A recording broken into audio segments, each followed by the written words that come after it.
নাও পালং শাকের রুটি ইজ রেডি। তো এটা আমি একটু মেয়োনিজ লাগালাম।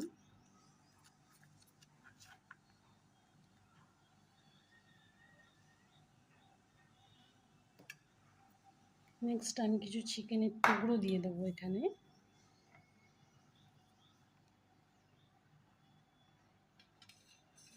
তারপর আমি এখানে অনেক সবজি নিয়েছি, শসা, গাজর, একটু টমেটো, একটু পেঁয়াজ সব অ্যাড করলাম। এবার আমি অ্যাড করছি কিষান সস।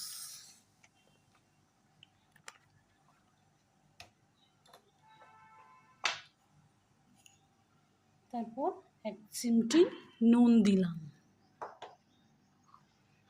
এবার আমাদের টেস্টি চিলি ফ্লেক্স।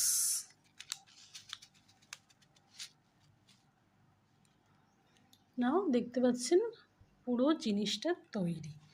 এবার এটাকে র্যাপ করতে হবে।